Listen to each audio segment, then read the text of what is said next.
최근 쌀, 달걀, 대파 등 이른바 밥상 물가가 많이 올라 서민 부담이 커지고 있습니다. 특히 가뜩이나 코로나19로 어려움에 처한 외식업 자영업자들은 식재료 가격 급등으로 이중고를 겪고 있습니다. 강경지 기자입니다.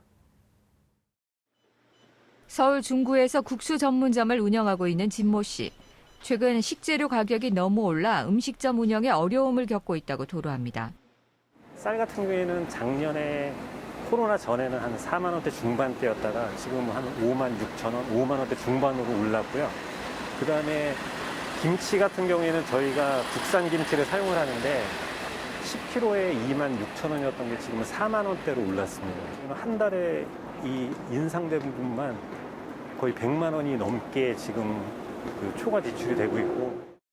감자탕집을 운영하는 최모 씨의 사정도 비슷합니다.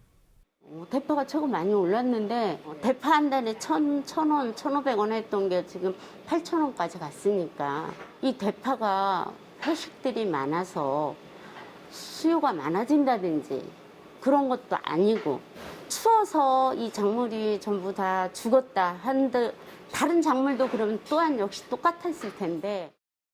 통계청 소비자 물가 동향을 보면 지난달 소비자 물가 지수는 107로 1년 만에 가장 높은 상승률을 나타냈습니다. 농축수산물이 16.2% 오르며 2011년 2월 이후 10년 만에 가장 높은 상승률을 기록했습니다. 특히 파가 227.5%나 뛰었고 사과도 55.2% 올랐습니다.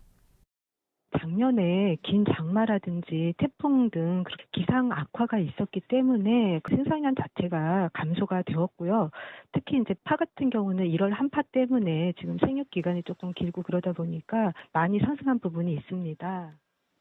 코로나19에다 식자재 가격 급등으로 이중고를 겪고 있는 자영업자들은 하루빨리 가격이 안정되길 바랍니다.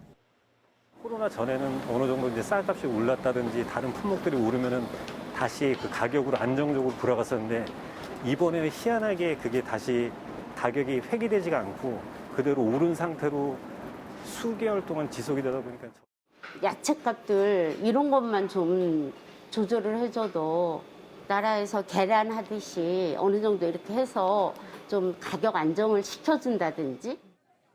농산물 가격 급등락을 막으려면 정부가 농산물 수급 관측과 예측을 잘 해야 한다는 주장이 나옵니다.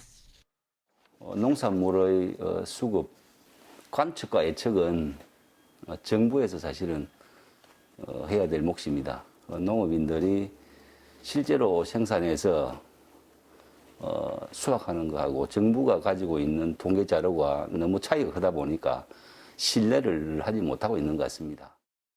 기후 환경 변화로 인한 기상이변이 늘어 불확실성이 커지고 있는 만큼 농업 분야에도 빅데이터를 구축하는 등 보다 정밀한 관측과 예측을 해야 농산물 가격 급등으로 인한 피해를 줄일 수 있을 것으로 보입니다.